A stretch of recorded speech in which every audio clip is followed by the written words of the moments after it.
Welcome to the Adoption and Foster Care Journey, a podcast to encourage, educate, and equip you to care for children and youth through adoption, foster, and kinship care. Hosted by an adoptive mom with over 22 years of kinship and adoptive parenting experience. She's on this journey with you. Please welcome Sandra Flach. Behold, I am doing a new thing. Now it springs forth, you do not perceive it. I will make a way in the wilderness and rivers in the desert. That is Isaiah 43:19. I am your host, Sandra Flach. Welcome to the Adoption and Foster Care Journey podcast. If you need some encouragement and community for your parenting journey, you came to the right place. As a mom of 8, 5 through adoption, including 2 young adult sons who were both diagnosed with fetal alcohol syndrome when they were little. They are now 20 and 22. They still live at home. So I'm still on the journey, and I understand the challenges and isolation that we can face raising kids with trauma histories and prenatal exposure to substances. So you are not alone, and I am here with you and here to encourage you. Please be sure to like and follow this podcast on Instagram and on Facebook. I love to connect with our listeners. We are on Facebook, of course, as the Adoption and Foster Care Journey. And we are on Instagram at AFC_Journey. And I look forward to connecting with you there, as well as in person. I just got back from Birmingham, Alabama, where I got to do an FASD day of training with parents and caregivers there at the church at Brook Hills. And then I will be heading in March to Mobilize, Ohio. That is on March 21st at the North Canton Chapel. I'll be doing 3 breakout sessions there. And if you are anywhere near that area and you can get out for a day of training, and just having your cup filled and being, in a room with many like-minded parents and caregivers with some great training. I know Ryan and Kayla North will be there. Come on out to Mobilize, Ohio. There's a link in our show notes where you can register. And also in, April 30th through May 2nd, I will be in Swansboro, North Carolina for the Renew Retreat. That is a retreat for foster and adoptive parents. I'll be there, and I hope to see you there. They got a lot of great speakers there as well. If you're interested in having me come and speak to your group, lead an FASD training, if you're having a foster adoptive parent retreat, whatever you have, if you're interested in having me come, even if it's an online opportunity or an in-person opportunity, please reach out to me. My direct email is in the show notes, and you can contact me there. I would love to be able to connect with you and provide just support and encouragement and speak at your event. So today we have with us a fellow adoptive mom who is also raising a young adult son with FASD, Kristin Hall. Kristin graduated from Virginia Tech with a degree in communications and a master's degree in public administration, focusing on nonprofit administration. After school, she got married and started her career as a program facilitator for SERVE, an emergency assistant agency, and later worked at the corporate offices for Prison Fellowship Ministries in a similar role. Kristin stepped away from the workforce in 2003 after adopting her first 2 children, dedicating herself to family life while also taking a leadership role in her church. When she's not at home or out with friends, you'll likely find her at the CrossFit gym, dancing with her husband, or taking a peaceful walk in a nearby field. She's also a member of our Hope for the FASD Journey online support community. Please welcome Kristin Hall. Hey, Kristin, welcome to the show. Hi, thank you so much for having me, Sandra. Well, I'm excited for our listeners to get to know you. I know you because you're a member of our support group, but like I said, I would love for our listeners to get to know you and to hear your story. So we can kind of start at the top, I guess. And what led you and your husband to pursue adoption? Okay. Well, after we got married, a few years later, we decided we wanted to attempt to start having a family. And what happened is it wasn't happening. And so we had no pregnancies. 5 years had gone by. We had done a number of medical interventions, and we got to a crossroads where the next step would be a $13,000 procedure, with, not a great percent chance of a pregnancy. So we had to think through, do we want to try that or do we want to pursue adoption? And we thought that adoption would be a much more sure way to end up with kids in the end.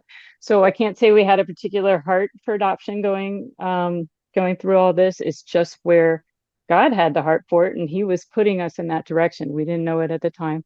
And so then we needed to figure out, okay, where are we going to adopt from? And I was at work one day, and this woman came in, and she brought two adorable little kids with her.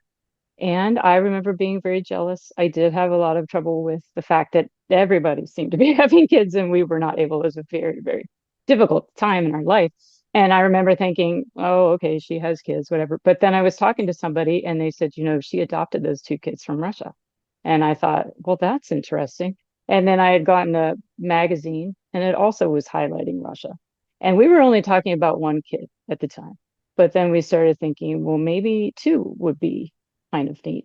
And as it turns out, where I was working, I worked for Prison Fellowship Ministries. They very much support the concept of adoption. And so they were willing to offer their adoption benefit twice for two kids, which really helped on the financial side. And then the other thing, when you adopt two at the same time internationally, you'll pay the full adoption price and then only half the cost for the next one. And so to this day, the kids still try to figure out who is half off. But it's just a funny joke in our family. So it made sense for us to pursue that. So we went ahead, we decided that a boy and a girl would be neat, siblings. So that's what we went into it thinking through. And we went ahead and went to Russia on this great adventure. It was quite wild and crazy. It was the dead of winter. It was St. Petersburg. It was -14 when we got off the plane. It was very dark and it was very challenging. And we went through the whole process. We met at them at different times. There's a whole story as to why they didn't know each other yet, but we were the ones who brought them together. And my son, we adopted him when we came back. We met them, then you go home. We had to go home for 2 months. Then we came back. By then he was 15 months old, but he was only 14 pounds. He was incredibly small. And we had no idea because they had multiple thick Russian sweaters on him. And it wasn't until we changed him that we realized just how small he was. And my daughter was just shy of 3. And so it was interesting them getting to know each other. I think, Paulina was speaking Russian. David was speaking, we're not sure what, because it was baby talk and we didn't know Russian well enough to know if it was any Russian words thrown in there. And they both looked at each other like, wait a minute, I thought these were my parents. You could kind of see this look of like disdain at first. And my son, when we first met him, was very solemn and sad. And we thought, well, we're going to need to kind of liven him up, right? So that was our thinking. So we the first thing we did was get on a plane. We got on a plane in the snow to Moscow to go do the paperwork. And within a couple of days, we noticed his personality changed right before our eyes. It was amazing. He became, not only was he not solemn, he was over the top goofy. Now we're like changing our mindset. Oh, we're going to need to help kind of calm him down. So they, got to know each other. We all kind of started to gel as a family, and then we flew back home. And a couple months later, I had a miscarriage very early on, and then it was a year later that we got pregnant with my daughter. So in a little under 2 years after we got home, we added a biological daughter to the mix. So that made it interesting. And I know some people I've heard people say, that happens after you finally adopt if you're struggling with infertility, and that doesn't happen all the time. We understand that. And and people come to become foster parents or to adopt for several different reasons. Infertility being one of them for sure. And and then either way, I believe that the Lord leads, right? He has a Yes, plan to set children into our families, and only He knows how and when that He's going to do exactly. that. And I didn't, my husband and I had three biological children, and we also were not expecting or planning to do adoption or foster care or any of that. And Hmm. then the Lord was like, "Well, here is a relative little Right. girl for you to take Yeah, care of." sure. And we got custody, and we Nice. adopted her, and then eventually, he Hmm. led us also to desire to adopt internationally, and we went Yes. to Ukraine, so we were, in a Hmm. neighboring country, and Yeah, right. and at one point Hmm. it was winter, both well, Yes. it was late fall for the second adoption, and it was Hmm. early winter when we went for the first one, and so I can relate to being cold and all Yes. of the craziness that goes along with that. And I didn't know that your Right. kids, while they were your son and daughter were brother and sister, they hadn't met Hmm. each other yet. And we had some of that with some of our kids, because Hmm. our older two were in an orphanage together, and then there were the younger two were in an orphanage in a different village far away, and Hmm. they hadn't met each other, so nobody really Yes. knew. The older son knew about one of the younger ones. So we Hmm. too had that experience of bringing kids together that had never been together before, even though they were Yes, biological siblings. So exactly. Yeah. so, So that was yeah. really interesting. Yeah, so I love that. I love that part of your story, and Hmm. yeah, such an incredible journey. And sometimes, biological children follow after, like Hmm. as was your experience, sometimes not. Um, Right. and we're all walking that journey, and the Lord is with us on that. Um, so you brought them home, and we know Hmm. now that kids, and maybe did you know anything about trauma or prenatal exposure to substances or anything before traveling to adopt? I did not think of that much, except for in their record, it did say that the mother was an IV drug user. So we had thought about it in that context, but we were more focused on her HIV status. She was HIV positive, and they had confirmed that the kids did not have it. That's why they didn't know each other, because they had created a new baby house for babies born to HIV positive mothers right when David was born. So David went into that, whereas Paulina stayed in a special baby house connected to the hospital where they knew kind of how to handle that. What they have to do is they have to keep testing to make sure the antibodies leave their body. And if they do, that means they're not positive. David was in the middle of getting this special certificate that says, okay, you're not positive, you can go then move. And then he would have probably been put in with Paulina at that point. Um, Wow. but it turns out that orphanage was not a good social experiment. It ended up being that there was more stigma attached to it, because now the staff doesn't know who has HIV, who does not. And I don't think that they, wanted to hold the babies as much. And it Mhm. since has closed. I think Yeah. it was a bad idea. Whereas Paulina was an orphanage connected to a hospital. So it's only conjecture, but I can imagine that the staff there knew a little bit better how it was actually transmitted and might not have been so afraid. Yeah. And I find, in general, even healthy babies in orphanages don't get held, don't get a lot of attention and nurtured, Yes. because there's, not a whole lot of staff, but there's a whole lot of children. So none of it is great, but it Exactly. can be worse, like you're saying, Right. for sure. Right. So, understanding, now we Hmm. know about, trauma, and because we didn't know anything about that really either going Yeah. into the whole thing. Mhm. So, bringing kids home, it was like, oh, what's going on Exactly. here? Yeah, yeah. We nothing about trauma for sure. I remember one line in the paperwork we got from our adoption agency that said kids from orphanages are not going to come out unscathed. Sorry, that's still Yeah. it moves me. I Yeah. mean, I read that and I thought, okay. But I think we thought they were fine because they didn't pick up HIV. When we got to Russia, we found out they were also exposed to hepatitis C. So we were trying to scramble and learn about that real quick to see, what was happening there. They were negative for that as well. Um, but I don't think we really processed through the fact that they looked okay. We know they were born to a mother who did drugs, but we didn't see anything that stood out to us. So I don't know. I think we figured, oh, we were fortunate. They didn't end Yeah. up getting the conditions that she had, and they're fine. Is what I was Yeah. thinking. Yeah. Yeah. So once you got them home and settled Yeah. in, what was that Uh-huh. adjustment like? Yeah. The adjustment initially was pretty good. Paulina started picking up English really fast. David was a little slower developmentally, but they attached to us right away. We bonded. It looked like Russia when we landed. We had a rare, freak, massive snowstorm in our area, so there was a lot of snow. Everything had kind of closed down a bit, so we went sledding, and we did fun things, and we just kind of just became a family unit.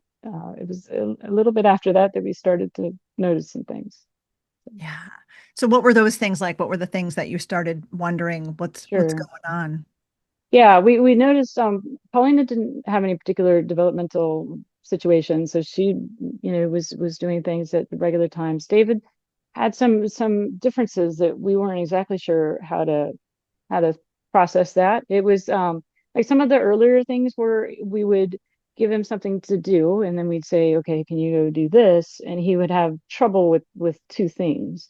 I remember a specific example would be he was like maybe 5, and he was tying his shoes, and we were ready to go out the door. And whenever you're ready to go out to the door, you're saying all kinds of other things too. So he's tying his shoes, and I'm like, okay, we need to remember to bring whatever. And he goes, Mom, I'm tying my shoes. And I didn't know what to make of that. I thought, well, can you not tie shoes and hear what I'm saying? But so that was kind of an early thing. And then another thing would be that he wasn't able to, like, if we said, okay, brush your teeth and then do this, he wasn't able to do that. And when we say, oh, you forgot to do that, he'd go, well, I know I needed to do that. So it wasn't that he didn't know that he was supposed to do it. It's that he didn't, which of course we figured was just he didn't want to do it. So those are some of the earlier stuff. And then we saw a lot of sensory issues. He did not want to be in a winter coat. So it would be very cold outside, but if you tried to put a coat on him, he would be very upset. And we always joked, oh, that's his Russian blood, he doesn't he doesn't mind the cold. We saw fears. He started to become afraid of a lot of different things. He was impulsive, and his empathy was very unusual for his age. He just would really feel for people. We certain shows we couldn't watch because he was very concerned that, like, if I remember an incident where there was an older person on a ladder, and he got so upset he had to leave the room because he was afraid that the person would fall. So yeah, and then it was I'd say about age 7 where things really started to get worse, to the point where his anxiety was what was really big at that time. So he was afraid. He started to become afraid of the dark, like afraid to go outside. So it was hard for us to, like, go out as a family. And then he was afraid somebody was gonna put a ladder against our house and break into his window specifically. Hmm. And a number of other things that just were enough to make us get him assessed. So we went and did an assessment, and they diagnosed him with generalized anxiety disorder. And that made sense. We're like, okay. And so he went on some medicine and had some therapy, and that seemed to help some. But the other thing we were wondering about was ADHD. He was extremely active, trouble sleeping, didn't seem to be able to stop, like stop long enough to rest. And so we went back, and this time he was diagnosed with ADHD as well.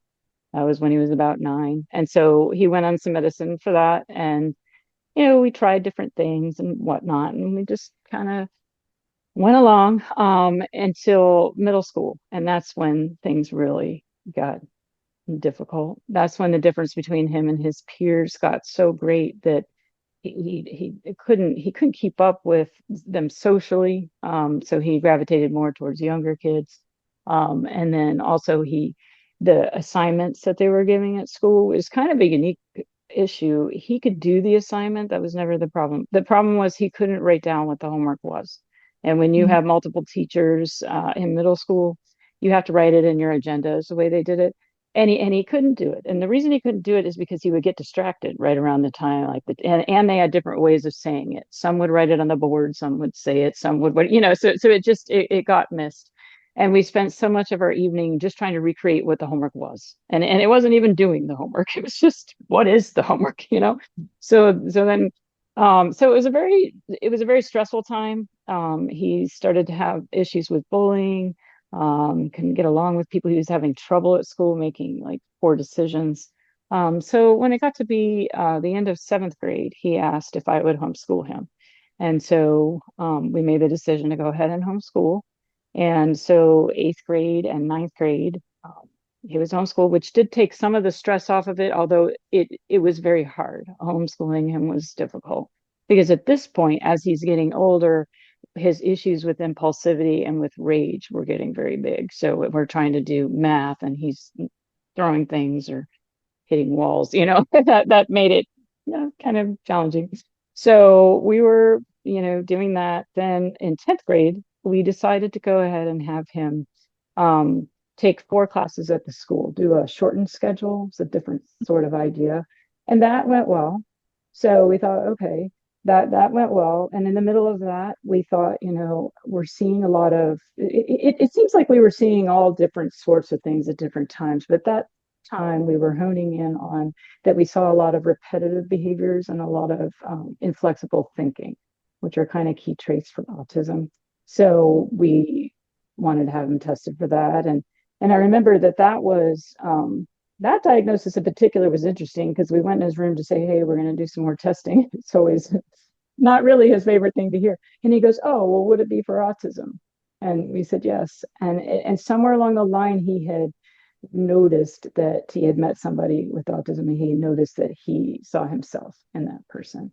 So we went and we got that diagnosis at 15. And that was helpful. We kind of added that to our list. We tried a few things related to that, ABA therapy, some other things. The school gave us some accommodations. And then in 11th grade, we made the unfortunate decision. They thought that 4 classes went so well, let's try all the classes, And that was kind of a perfect storm for disaster. Because at the time, a friend of his dad had died really suddenly, and his sister, who he was very connected with, left for college. And all of that together, and then trying to hold it together at school, he just couldn't do it. And so he had a mental health crisis. And unbeknownst to us, we had him in a day program. I don't know if we didn't think of it, but the fact that he's so empathetic when he was in a group setting and he was hearing everybody's usually really intense, sad stories, it made him a lot worse. And then he needed to, in hindsight, that wasn't the right place for him. But so then he went to a mental health facility and was there for a week while they tried to help him. And then, he came back from that. And at that time, then we also got added another diagnosis, which was depression, to his list of diagnoses. So, so that's where we were at like 17-ish. And then right then was when we realized, okay, we think there's more to this. I mean, you would think with 4 diagnoses, all these things had to fit under some diagnosis, but it just didn't add up to us. And then that led us on a whole nother journey. Would you like me to go into that?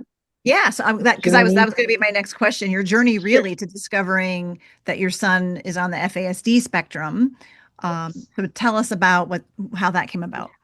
Yeah, that was very interesting how that happened. So I have a friend who adopted from Ukraine, and she had her daughter assessed by Dr. Federici, who I've heard of before, but I hadn't realized he's right there in our area for one thing. So she said that her daughter was diagnosed with FASD, and I didn't necessarily think it was FASD because I was a little naive in the fact that I got these Russian records, and I thought if they bothered to note that she was a drug user, that they would have put alcohol on there too. That's just what I thought. So in my mind, she didn't drink because they didn't put it on the record. And so, but what we wanted to go do is see him because he's known for being an international adoption specialist. So, and he was a neuropsychologist. So we're thinking this is the perfect situation. If anyone can figure out what is happening here, it would be him. So we went ahead and had him assessed, and sure enough, right off the bat, he's like, okay, he's on the FASD spectrum. And I was like, oh, wow, okay. So I was starting to research that, but unfortunately, COVID hit like literally the next month. And so the timing of that was terrible. So there he is, he's 18, he's just gotten this diagnosis. The whole world's falling apart. His school just ended. He was taking a class or two at the high school, and I was teaching him the rest. And so we just decided, okay, school's over, and we helped him get a job at a local grocery store. So we did that. And then we had to do an emergency room move for my husband's mother. And so our focus got shifted. She was dealing with dementia, and we needed to move her up here, and it was just a lot. So we had David working, we had my daughter coming back from college because, they closed that down. And my other daughter here. And so we actually didn't do anything much until February came along. So this is almost a whole year later that I was realizing that his psychiatrist was not willing to change anything up based on the new diagnosis. And I thought, that doesn't seem quite right. So I reached out to Dr. Federici to say, hey, do you have a referral for somebody who would know about this? And he said, yes, Dr. Rich in Maryland. And so I contacted Dr. Rich, talked to her a while on the phone, and she told me about Jeff Noble's podcast. And so we weren't sure we were going to go with Dr. Rich yet because of some issues were that she was over an hour away. She was in Maryland and didn't take her insurance. So we were tossing around Dr. Rich, but in the meantime, I started listening to Jeff Noble. And from the very first podcast, I was like, oh my gosh, this is my son right here in this podcast. How did I miss this all these years?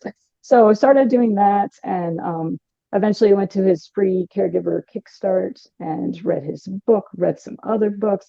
Then we decided, yes, we definitely need to go see Dr. Rich. And so I worked with my insurance, and it took a while, but they were willing to treat her as in network because I was able to prove that there was no other FASD psychiatrist, or that there's hardly any to begin with, and there certainly weren't any closer than Maryland.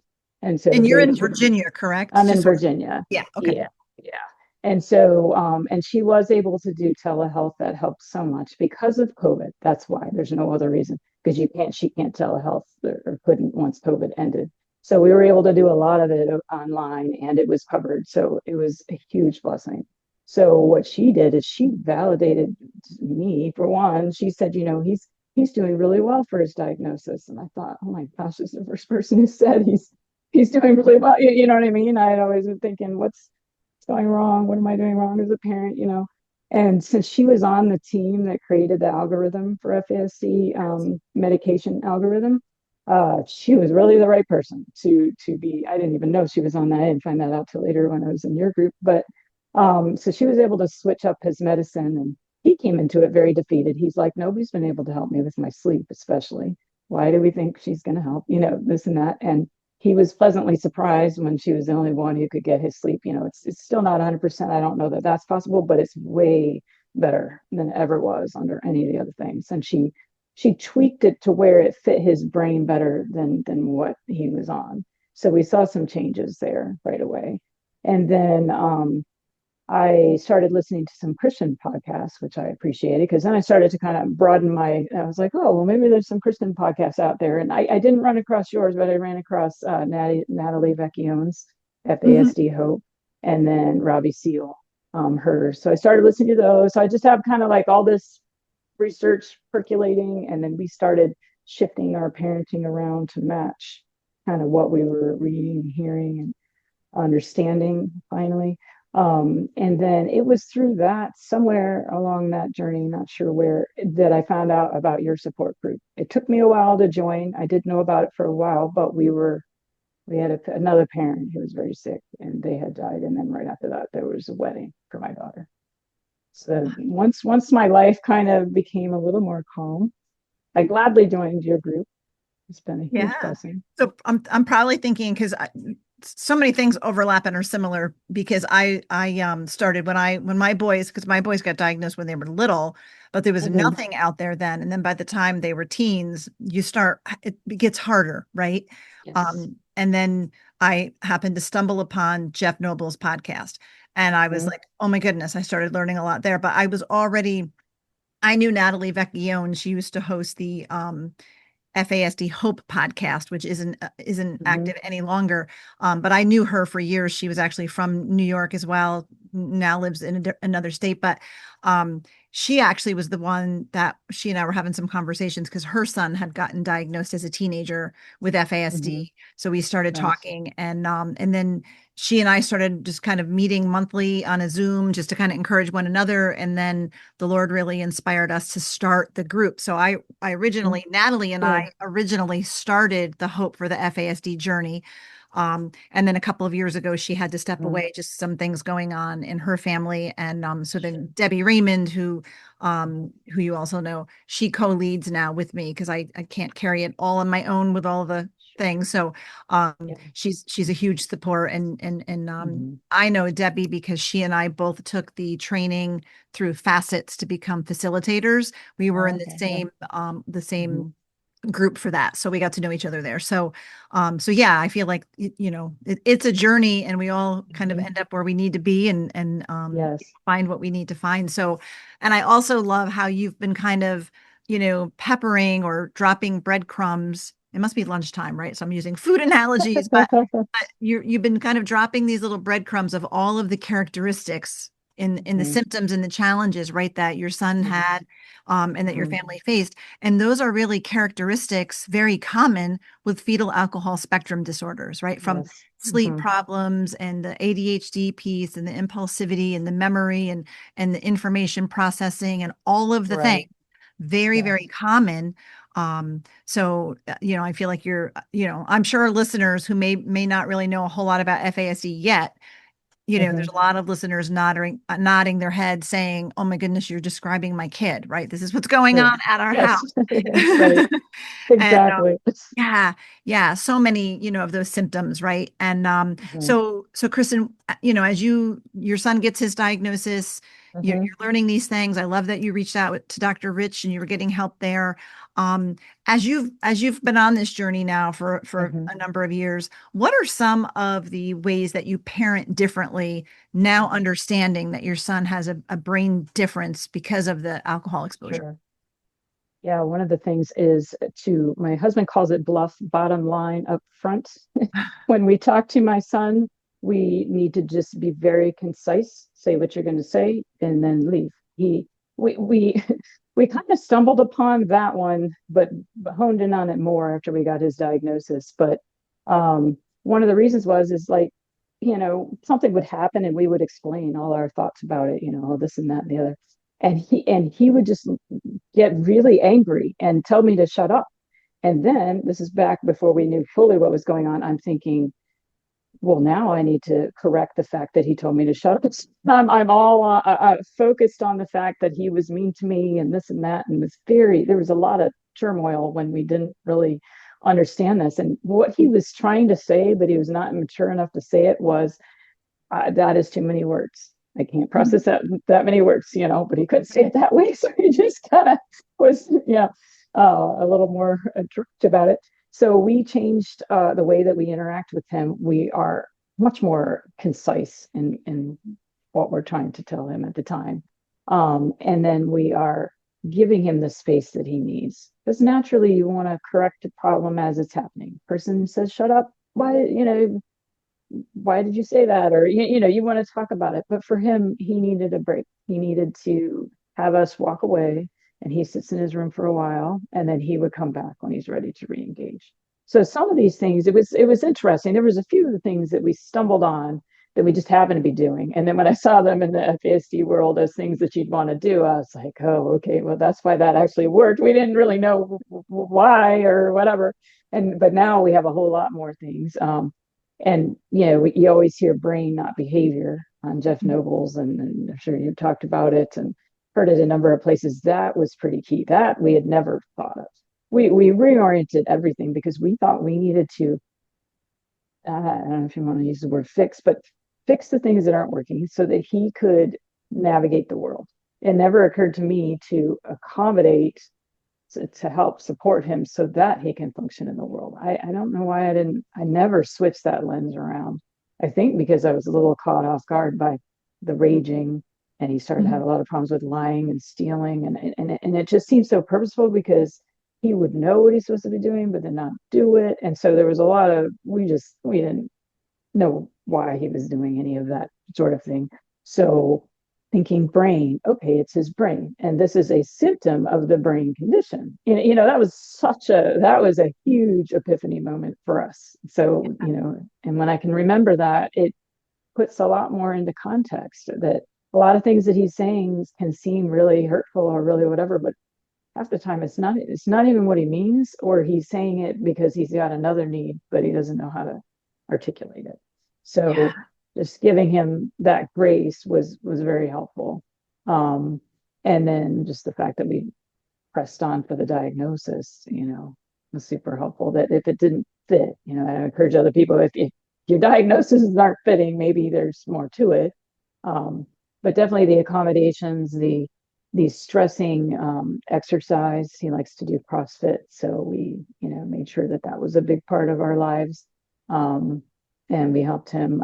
He, people all through the years have told him he's very good at like encouragement and coaching other people. When he was at CrossFit, he would coach the guy next to him who was a lot older. Hey, you might want to do it, whatever.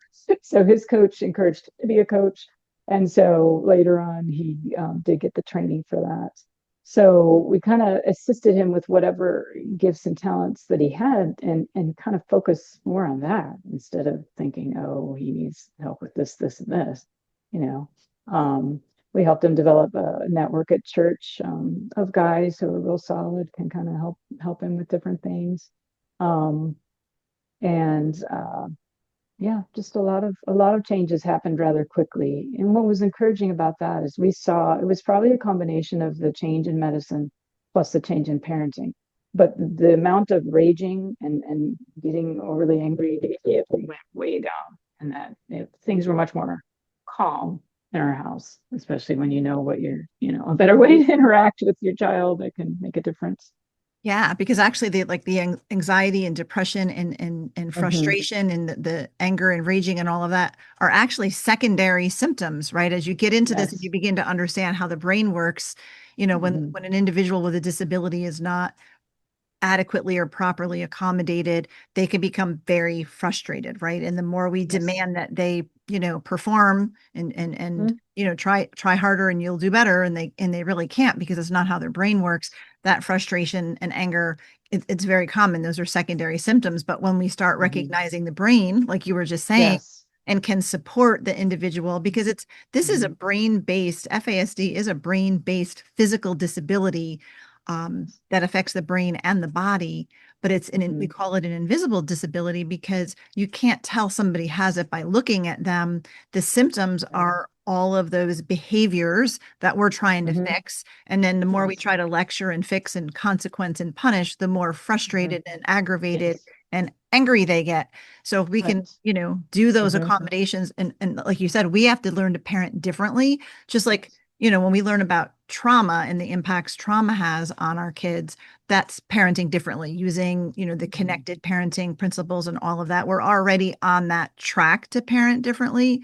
But then as we learn about, the impacts of alcohol exposure in utero, it's like next level parenting differently because, like you're saying, too much information spoken to them, they get overwhelmed, they shut down, they don't catch it all. And then we want to lecture or punish, right? Because they didn't do it. And then we're giving them the lecture and they're like, shut up, right? Which really just means, please stop talking because I can't, you're overwhelming my brain, right? That's really what that means.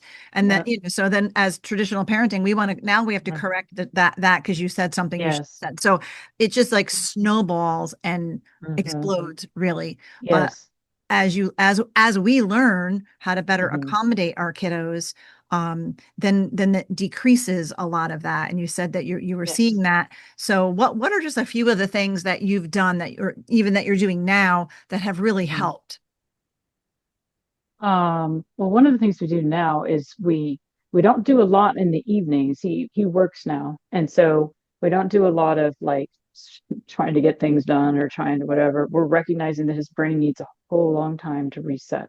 And so we don't do a lot with that. Instead, we have a Saturday family huddle where we meet together and we go over all the different things that, you talk about when you're part of a family.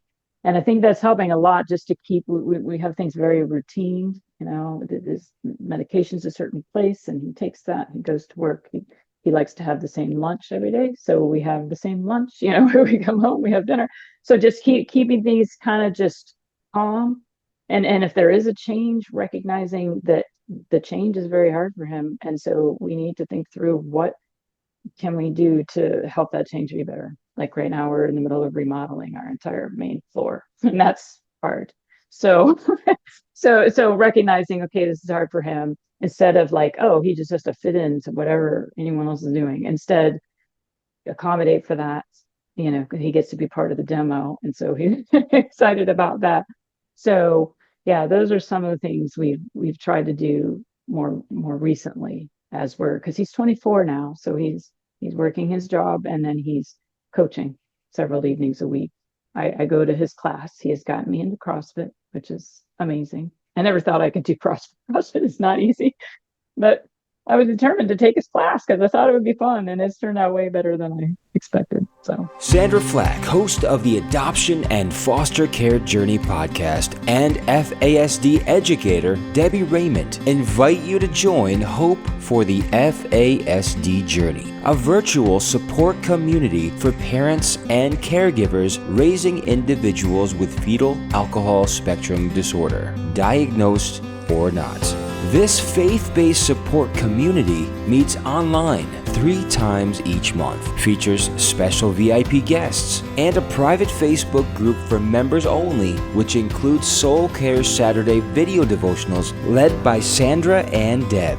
Both Sandra and Deb are adoptive moms raising kids with FASD and facilitators of the Facets Neurobehavioral Model. For details and to register, visit justicefororphansny.org/hope-community. That's justicefororphansny.org/hope-community. So yeah, let's you were talking about he's a CrossFit coach. He's 24 now, you said, right? And he's working. So tell us a little bit more about what life is like for him as a young adult, because for our listeners who might not realize, as our kids with FASD get older, that doesn't necessarily mean they're going to launch and be independent, go to college. Some can. I'm not saying they can't.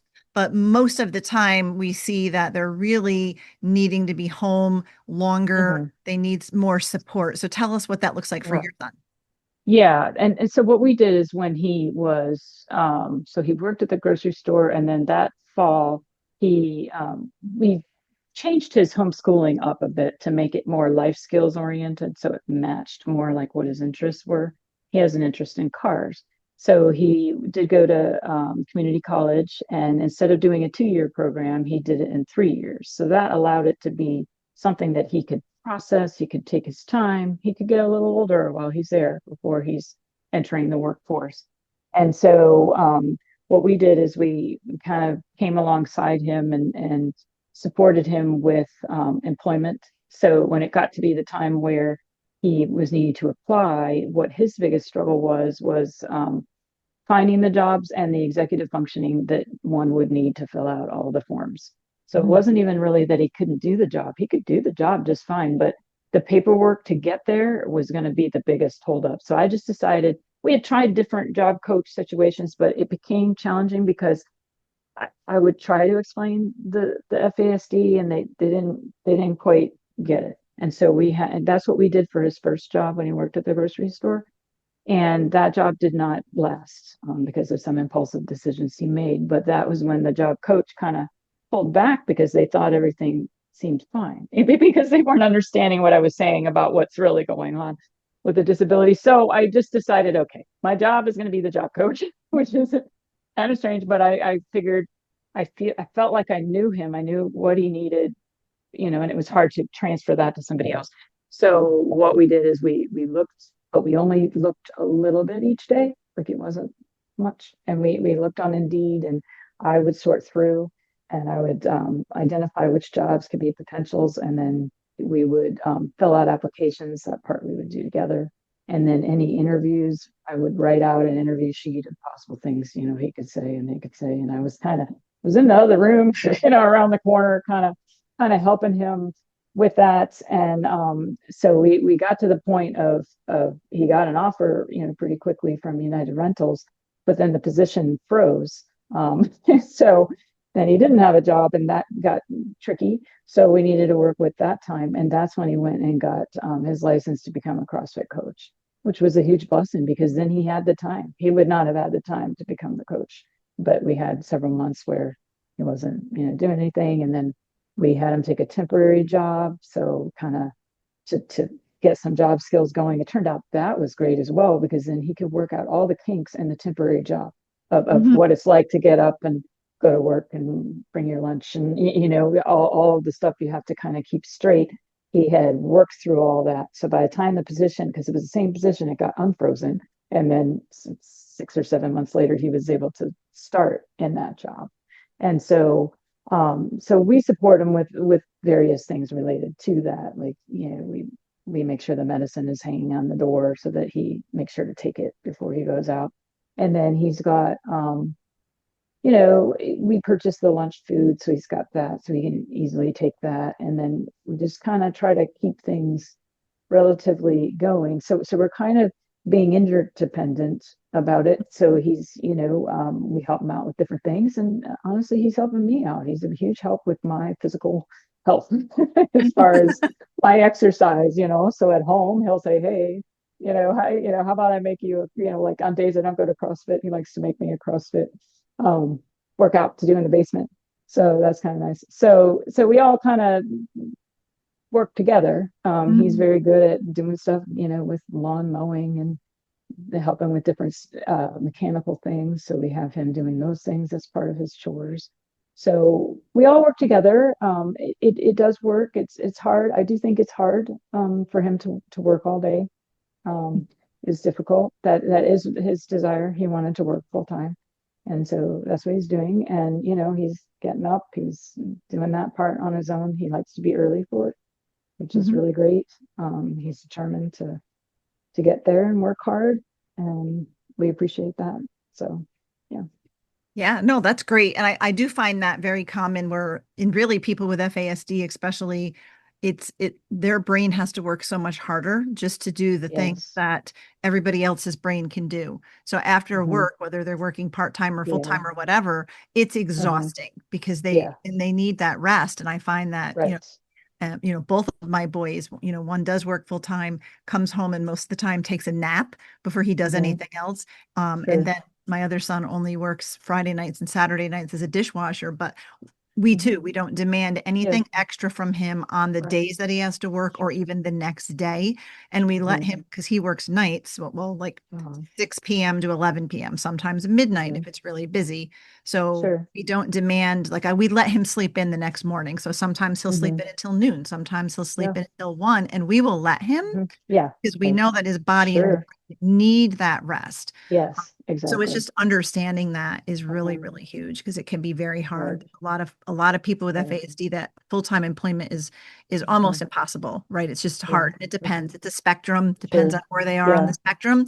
Some can, definitely do a lot more, achieve a lot more, and then some need a whole lot more support, but we all need support sometimes for certain things anyway, right? So yes. So, yeah, that's huge. Speaking of support, you are a member of our Hope for the FASD Journey online support community. So, Kristin, would you just share a little bit about what the group means to you? Sure. Yeah, the group has been really awesome.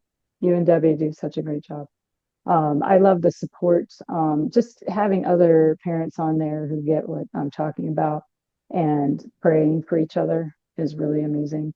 And I really love the learning component. I'm like a researcher. Like, once we found out the diagnosis, that I like especially once I realized I really think this is it, I kind of dove in. And so what I love about your group is it has a special guest once a month. So you'll bring in, neuro, Dr. Jared Brown, you'll bring in a doctor, you'll bring in an adult with FASD, you'll bring in a number of different people who can help us continually learn, because I want to just keep learning. How can I be a better parent to him? I know it was a little late in the game, but it's never too late to start to change things. And so that's been a huge blessing. Like right now we're doing like book club style. So we've got a book we're reading, and we're learning things from that and sharing with each other. So I appreciate all of those things. And then the Facebook groups that you have, so that if a prayer request comes up in between meetings, we can put it there. And your soul care Saturday, I always listen to those, and your devotion that you do, which is also nice. And what's really neat this year is the retreat that we have planned to Yeah. meet each other in person, which would be great. I've been a part of the group for 2 years now, and I've met one person in person because I happen to be out where they live. But it'll be really neat to have that experience, and just getting a chance to share. And it's very therapeutic. I found it to be very therapeutic, for me to Yeah, go to me that one. too. Me too. I mean, I might be the leader and co-founder of it, but Sure. and it's because for me in New York, it's 8 p.m. Are you on the same time zone? Yes, Yeah, so exactly. it's like 8 from 8 to 9:30. We're tired at the end of the day, but I Right. can't wait to get on our calls and just be Yeah. with everybody. And we do have Right. parents from Washington State and California Mhm. and Virginia and North Carolina and Right. Ohio and Pennsylvania and New York and all over. So, and we just get together we're on our meetings are the first 3 Tuesday nights of every month. So we just have been together for so long. And because some of us have been able to meet here and there, the idea came together, like, imagine if we could do a retreat where we're all together for a whole weekend. And so it just sort of came about, and we're working on that. So this Yeah. summer in July, we're planning on bringing everybody together here in upstate New York, for a weekend of just, foster adoptive mom, FASD mom retreat, right? So we can be together. So we're looking forward to that. So all of us Definitely. get so much out of it. So I'm thrilled that you are a part of it. So Kristin, you chose the verse that we opened with, which let me just read it again, Yes. because that was a little bit ago. Sure. Behold, I am doing a new thing. Now it springs forth. Do you not perceive it? I will make a way in the wilderness and rivers in the desert. So why did you pick Isaiah 43:19? Yeah, I love this verse. So we read it at church, and we were contemplating on it. This is back when he was around 13. He was around middle school when I told you that things just really started to get kind of scary and dark. And I remember thinking that's a really neat verse. It's very inspiring. But where is there ever a river in the desert? Like, this is what I thought. I used to live in a desert, and I never saw any rivers going through. And so it was right around then that we went on a trip to Tahoe, and we flew into Las Vegas and decided to do the long drive, because it was cheaper to come in that way. And so we're driving down the road, and I'm still kind of, things were heavy. It was hard. Vacations were challenging, so it was tough. And we rounded a corner, and there was this river going right through the desert terrain. And it was all, I don't remember this part, but my husband does, that it was all green right by the river. And then, further out, it's still dry.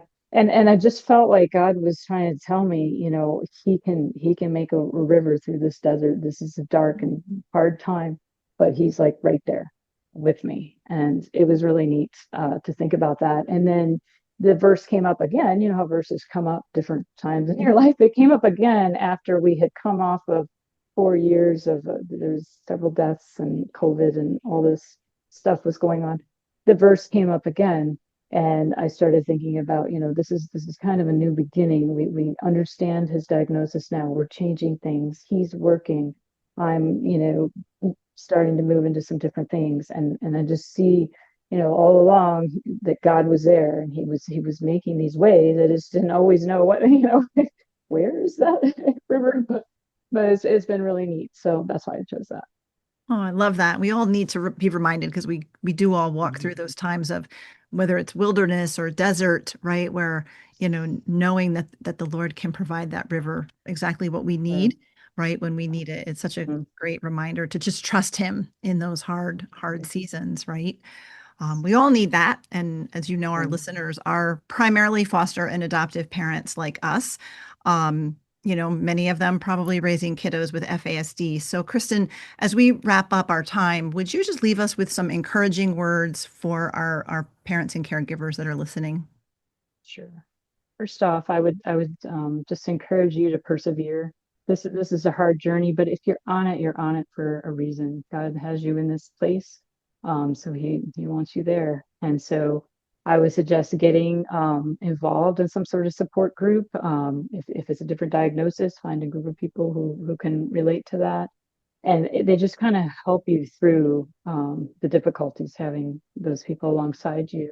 And then also just personal counseling. I've been seeing a counselor for a while. That's really helped with like self-care, making sure that I'm, holding myself together so that I can help him. And learning, learning is great. Just learn what you can about it so that you can do your best. And even if it's late, even if it's your son or daughter is in their 20s or 30s or however old, it's never too late to figure things out and to change your interactions with them and to recognize that there might be more going on than what you're perceiving. And you never know when there could be a river going through the desert that you're experiencing. Oh, I love that. Thank you. Thank you for sharing that word and for sharing your story. I'm thrilled that you're part of our support group and looking forward to meeting you in person this summer. And just, again, thank you for all that you're doing and for being with us today. Thank you very much. And thank you for listening to the Adoption and Foster Care Journey today, where we're here to inspire, encourage, and equip you for your parenting journey. And I hope that you were encouraged and inspired by my conversation with Kristin Hall. If you, or if your child, if you know your child has an FASD, whether they're diagnosed or maybe you just suspect it, or maybe you've tried to get a diagnosis and you can't because we all know it's hard. Kristin and I would love for you to link arms with us and join us in our support group. You heard about that in the commercial and we talked about it. It's the Hope for the FASD Journey online support community, where we meet the first 3 Tuesday nights via Zoom each month, and we stay connected in our private Facebook group, where you'll also get a weekly Soul Care Saturday video devotional word of encouragement. If you're interested in being part of that group, learning more, you can go to our website. There is a link in the show notes for you to be able to do that. We'd love to have you be part of our group. We are a community, and we love to link arms and just provide encouragement and prayer for each other. In addition to the support group and this podcast, of course, we offer other resources to guide you on your parenting journey. We've got I offer FASD parent coaching, as well as in-person and online FASD training and workshops. And again, go to our website, justicefororphansny.org /AFCJ, which stands for Adoption Foster Care Journey. Link in the show notes where you'll access all of that information and you can see what those resources are. Please subscribe to this podcast, leave a review. Also, keep in mind that the video version of every one of our episodes is posted on our YouTube channel. That it's the Justice for Orphans YouTube channel. They are all there. And tell your fellow foster and adoptive parenting friends about this podcast so that they can listen and be encouraged too. So again, I'm just so grateful to have you along for the journey. See you next time. Thank you for listening to this episode of the Adoption and Foster Care Journey podcast, brought to you by Justice for Orphans. We hope you were encouraged today. Please be sure to subscribe to this podcast and leave a review, and share it with your fellow foster and adoptive parent friends so they can be encouraged too. Be sure to find and follow us on Facebook and Instagram at Justice for Orphans. And check out our website for vital resources at justicefororphansny.org.